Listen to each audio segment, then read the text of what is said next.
Selangkah lagi menuju pengakhiran nyawa Guts. Si Tuan dengan bentuk yang ternyata mirip sekali dengan kepunyaan laki-laki tengah menatap Guts dengan rendah. Di sisi lain, Pyuk sedang memperhatikan keadaan pertarungan yang kini dikuasai si Tuan. Si Tuan dengan bangganya menyatakan bahwa semuanya kini telah berakhir. Pyuk yang sedari tadi tidak melakukan apa-apa jadi tergerak sebagai usaha terakhir untuk menyelamatkan Guts. Lalu ia pun memaksakan terbang ke arahnya. Guts yang tak sadarkan diri mencoba untuk disadarkan oleh tangan kecil milik Pyuk. Ia tak percaya karena semuanya akan berakhir begitu saja. Kemana ketinggian hati dan keperkasaannya yang dimana selalu merendahkan orang lain? Kata Pyuk sambil memukul-mukul Guts. Dan pada akhirnya air mata pun tak sadar mengalir dari kedua mata Pyuk. Tetapi musuh yang sudah sekarat ini pun masih menjadi ajang bagi si Tuan untuk membenarkan segala opininya tentang manusia yang mau sekuat apapun mereka ingin melewati batas kemampuannya, mereka tetap terbatasi oleh tubuh manusianya yang rapuh dan menyedihkan. Kemarahan pun serasa panas dalam dada milik Pyuk. Ia memberanikan diri membantah itu, bahwa apa yang dikatakan oleh si Tuan adalah hal yang tak masuk akal, bahwa si Tuan pun dulunya juga cuma manusia biasa yang sama rapuhnya. Mendengar ini, perhatian si Tuan teralihkan kepada Pyuk. Pyuk sempat ketakutan, tapi ia memutuskan untuk lanjut membantahnya, bahwa Teresia telah memberitahukan kepadanya tentang cerita bagaimana si Tuan menjadi gila karena istrinya meninggal 7 tahun yang lalu. Oleh karenanya, si Tuan rela untuk memiliki kekuatan tersebut hanya untuk balas dendam terhadap orang-orang sekte yang telah membunuh istrinya. Tetapi Pyuk menyadari itu bukanlah alasan sebenarnya. Jika seandainya apa yang dilakukan si Tuan itu hanya untuk balas dendam, maka sejak dulu ia bisa melakukannya dengan otoritasnya untuk memburu para orang-orang sekte saja. Tapi kenyataannya, si Tuan yang sengaja membiarkan dirinya menjadi monster dan memburu siapapun yang menentangnya adalah bukti bahwa dirinya ingin melarikan diri dari rasa sakit yang ada dalam hatinya dan untuk berlari menjauhi dirinya sendiri. Si Tuan sengaja membuang sisi kemanusiaannya. Maka dari itu, jika ada yang berkata bahwa manusia itu rapuh, maka si Tuan adalah seorang yang cocok juga menyandang gelar itu. Dari matanya terdapat kilatan keterkejutan setelah mendengar bacot no jutsu dari Pyuk, sehingga ia pun tertawa kecil dan menyatakan rasa kejutnya. Si Tuan menganggap baru kali ini ia melihat bahwa ternyata elf itu bisa banyak omong juga. Ia awalnya mengira golongan mereka mempunyai otak setara dengan burung atau tupai. Pyuk tersinggung akan ucapan itu. Namun si Tuan tidak menyanggah bacot no jutsu dari Pyuk. Ia malah menganggap bahwa hal itu sangat menarik untuk didengar. Maka sebagai balasannya, ia membiarkan Pyuk untuk pergi, akan tetapi Pyuk balik meledeknya. Sehingga hal itu membuat murka si Tuan kembali bergejolak. Pyuk pun bersembunyi di celah baju zirah Guts dan tertimpa oleh sesuatu tepat di atas kepalanya. Si Tuan melongo melihat itu. Ternyata itu adalah Behelit yang sejak awal memang sudah berada di tangan Guts setelah ia meminta paksa dari Vargas. Behelit seolah-olah tertidur tenang seperti bayi. Melihat itu, si Tuan tertawa mengejek karena dirinya telah dimudahkan untuk tidak mencari Behelit. Salah satu tentakel ia lencurkan ke atas Pyuk, tapi dengan cekatan Pyuk berhasil menghindarinya dengan mudah. Di udara, ia mencoba untuk membuka paksa mulut Behelit, tapi si Tuan menganggap bahwa usaha Pyuk adalah suatu kebodohan. Pyuk berteriak, "Jika kamu pikir aku akan menyerahkan benda ini kepada seseorang sepertimu, maka kamu harus segera melupakannya." Sedetik setelah ucapan itu terucap, si Tuan melancarkan gebukan dengan tangannya yang mirip seperti sayap.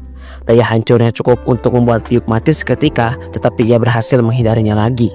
Hal itu membuat si Tuan jadi tambah murka. Ia mengejar Pyuk dan menghancurkan segala sesuatu yang ada di hadapannya. Pyuk agak terhempas oleh udara tiang yang hancur, namun ia berhasil menyeimbangkan tubuhnya lagi. Di tengah usaha berkelitnya, Pyuk sempat meledek si Tuan dengan mengatakan kalau soal urusan melarikan diri, ia adalah seseorang yang diuntungkan oleh tubuh kecilnya. Si Tuan tertinggal di belakang. Pyuk dalam hatinya yakin tentang dirinya sangat diuntungkan dengan kemampuan terbangnya.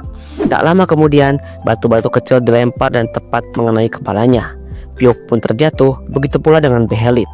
Si Tuan menganggap betapa bodohnya Pyuk itu, lebih mengharap kematian padahal ia sudah sempat membiarkannya pergi. Maka diangkatlah kaki gemuknya. Namun tiba-tiba muncullah Teresia dari pintu yang terbuka lebar sambil meneriakkan nama Pyuk. Si Tuan pun kaget karena melihat anaknya berada di luar ketika di saat-saat tidak tepat. Si Tuan diam terpaku. Pada saat Teresia mendongak ke atas, ia tersentak bukan main ketika melihat sesosok monster menjijikan tengah berdiri di hadapannya. Teresia berteriak ketakutan. Pyuk mencoba memanggilnya, adapun si Tuan berusaha untuk menggapai gadis kecilnya itu. Akan tetapi usaha itu gagal. Teresia tambah kencang teriaknya. Sesaat kemudian, ia pergi menjauh dan bersembunyi di balik tiang. Belum ada yang tahu, termasuk si Tuan atau Pyuk, mengenai apakah Teresia sadar bahwa sosok monster itu adalah bapaknya sendiri. Sambil menatap tiang itu, si Tuan tak berusaha untuk mendekatinya lebih lanjut. Yang ia lakukan hanyalah menggumamkan nama anaknya sampai-sampai ia tidak sadar bahwa air mata telah jatuh dari kelopak matanya. Di sisi lain, Pyuk berusaha memanggil nama Teresia, namun sosok si Tuan tiba-tiba bergetar hebat. Ia semakin murka terhadap Pyuk. Perlahan tapi pasti ia berbalik ke arahnya.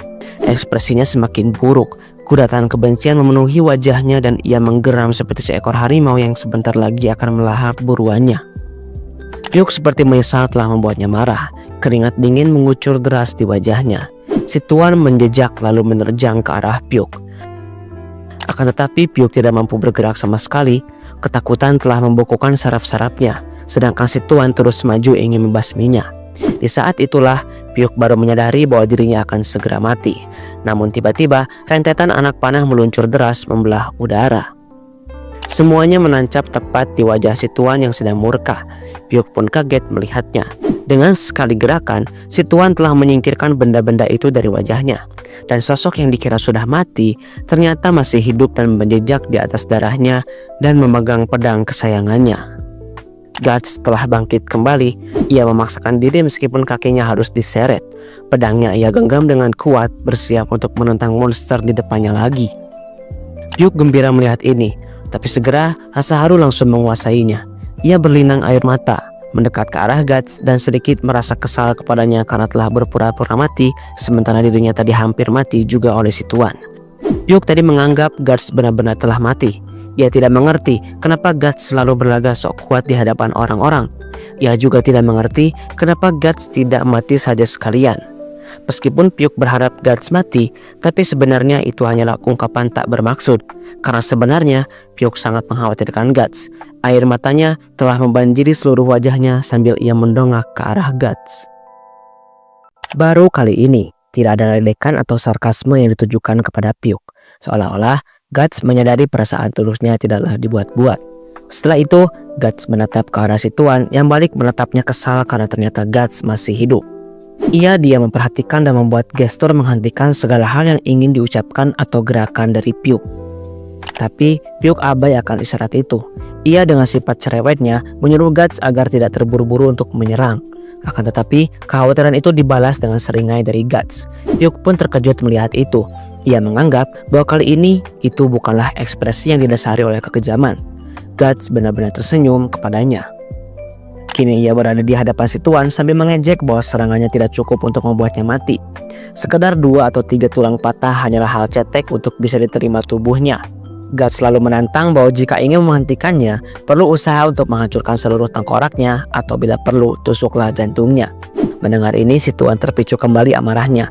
Ia merangsek ke depan dan kali ini berkata tidak akan ada lagi pengampunan bagi cacing seperti Guts. Namun ia tidak menghindar dan tidak pula mencoba menahan dengan pedangnya, sehingga Pyuk pun merasa heran ada apa dengannya.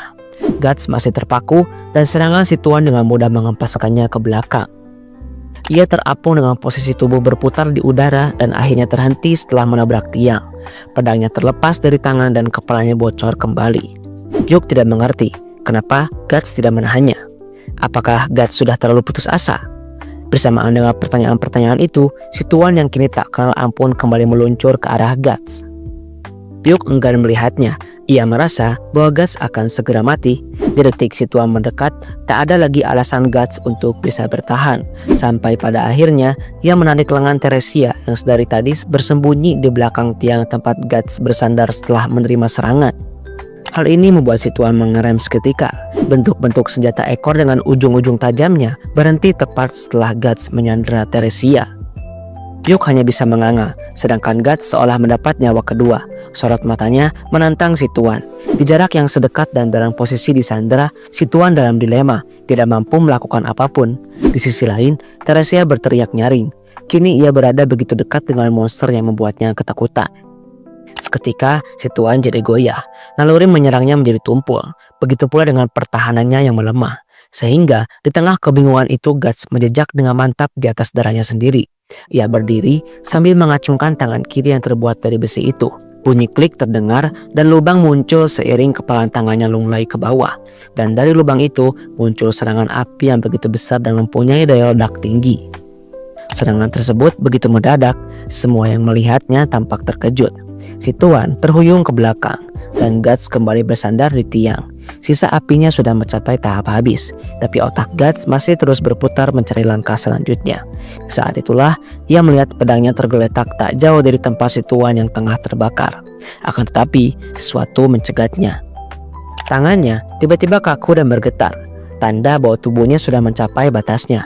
Tetapi Guts terus memaksakan kehendak dirinya. Guts menunduk untuk mencapai gagang pedangnya dan menggigitnya kuat-kuat. Lalu ia angkat dibantu oleh tangan besinya. Kesempatan terbuka lebar di saat si Tuan menggeliat kepanasan. Guts menerjangnya dan menebas bagian kepala yang menjadi kelemahannya. Darah menyembur keluar dan kepala terpisah dari tubuhnya. Si Tuan melolong kesakitan. Pyuk dan Teresia mengkhawatirkan keadaan Guts. Akankah ada serangan lain? Tubuhnya sudah mencapai batas, tapi Guts seolah memikirkan rencana lain. Seketika, ia berusaha untuk bangkit kembali. Akan tetapi, tubuh si Tuan yang menjijikan itu ambruk. Pemandangan yang mengerikan itu mewarnai ruang utama kastil. Api terus berkobar dan tubuh si Tuan dan setiap sudutnya telah menjadi tanda kekacauan. Dari atas, Pyuk memperhatikan semua ini dengan khawatir. Kepalanya terus menoleh ke sana kemari. Ia mendapati Teresia meringkuk dalam tangis. Tak sekalinya ia menoleh ke arah Guts, ia merasa heran. Guts telah bangkit kembali. Sorot matanya dipenuhi kebencian. Seringanya terus melebar seakan-akan tinggal gilirannya yang balik melahapnya. Dari situ, Pyuk menyadari adanya kemungkinan besar bahwa Guts telah merencanakan semuanya dari awal, termasuk tentang dirinya yang sengaja disiksa oleh si Tuan dan mengenai dirinya yang tiba-tiba menjadikan Teresia sebagai sandera. Semuanya telah Guts rencanakan. Sekalipun si Tuan telah terpenggal, ternyata tanda-tanda kehidupan masih melekat padanya. Ia mengutuk keras perbuatan Guts yang telah menyebabkan dirinya berada dalam penderitaan. Guts mendekat ke arahnya. Mata si Tuan membelalak ketika ia melihat Guts sedang merencanakan sesuatu. Sedetik kemudian dengan menggunakan belati, Guts menusuk mulut bagian atasnya agar ia tidak bisa berkata-kata lagi. Pyuk dan Teresia terkejut melihatnya, sedangkan si Tuan terus meringkih menahan rasa sakit. Dengan dingin, Guts berucap bahwa dirinya akan menunjukkan batas yang mampu ditempuh oleh seorang manusia. Walaupun Guts mengakui bahwa manusia itu rapuh. Akan tetapi manusia itu... Belum usai ucapannya, Guts kembali menekankan belati tersebut agar si Tuan merasakan kepedihan yang paling dalam. Tetapi Teresia berkata lain. Ia tidak kuasa melihat bagaimana Guts menyiksa si Tuan. Sekalipun ia sebenarnya takut kepada monster itu. Teresia berteriak-teriak agar semuanya segera diselesaikan. Pyuk menyadarinya dan ia terbang ke arah Guts dan juga menyuruhnya untuk berhenti. Pyuk menyarankan agar tidak melakukannya di hadapan seorang gadis kecil, karena bagaimanapun Teresia tidak bersalah.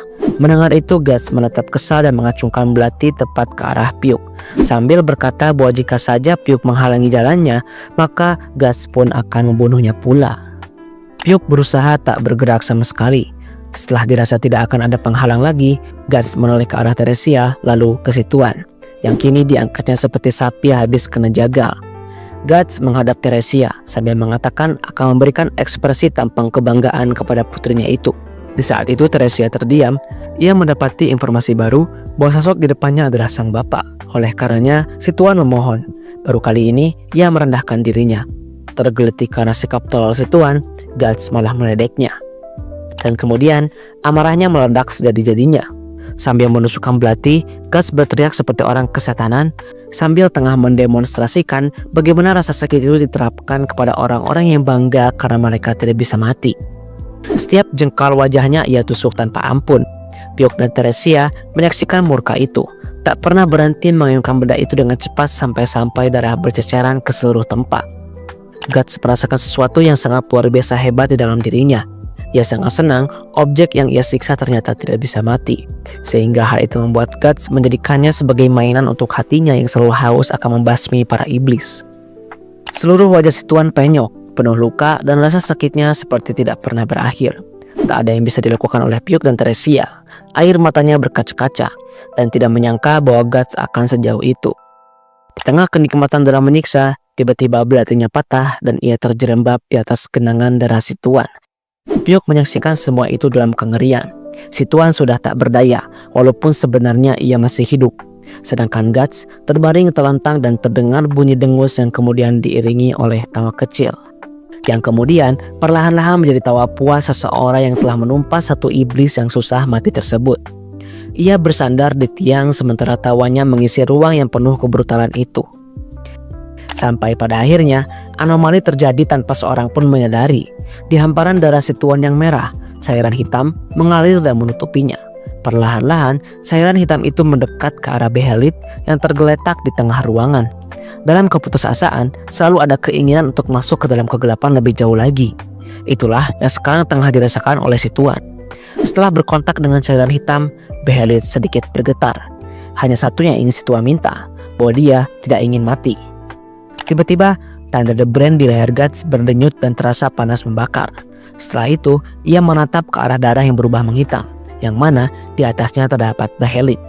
Benda itu telah berubah bentuk. Semua bagian-bagian tubuhnya kini berfungsi, dari mulai kerutan dahi penuh penderitaan, mata yang mengalir darinya cairan hitam, dan mulut terbuka lebar sambil berteriak. Behelit telah terkoneksi dengan keinginan kuat dari si Tuan yang penuh putus asa dan kegelapan. Sampai akhirnya Behelit mengeluarkan kutukannya dan benda itu telah berubah menjadi hitam legam dan menteleportasi setiap orang yang ada di ruangan kastil itu ke dimensi tak dikenal. Di dalamnya penuh tangga-tangga yang beragam bentuk. Di sisi lain, Guts tampak ketakutan. Pyuk kebingungan, begitu pula dengan Theresia. Ruangan tersebut seolah-olah tidak ada batasnya. Jarak pandang mereka sangat pendek karena terhalang berbagai macam bentuk tangga. Bagi Pyuk dan Theresia, ini pertama kalinya mereka berpindah dimensi. Jadi, tak heran mereka penuh pertanyaan-pertanyaan yang tak mungkin bisa dirasionalisasi. Dalam hati Guts, ia menyadari betul bahwa dirinya telah berada di suatu dimensi. Dan dengan suara tersengal-sengal dari si Tuan, ia menyatakan bahwa mereka datang. Yang mulia telah datang. Mendengar itu, Guts terbelalak. Dan dari kejauhan, suara-suara aneh muncul berdesir keluar dari lubang-lubang di antara tangga dan bordes. Tak hanya itu, bayangan pun muncul di sela-sela tempat aneh ini. Dan The Brain di lehernya menyemburkan darah yang membuat Guts melemas dan ambruk di atas tempatnya berpijak. Pyuk menoleh ke belakang. Dari kejauhan, ia melihat sesosok bayangan hitam tengah berdiri kaku. Sampai pada akhirnya, bayangan lain pun tiba-tiba muncul di sekitarnya. Guts menelungkup dan berusaha untuk menengadahkan kepalanya dengan sisa tenaganya. Ketika ia berhasil menatap sosok itu, ekspresi Guts dipenuhi dengan kebencian yang sangat mendalam terhadap kelima sosok yang berdiri tak beraturan di setiap tangga.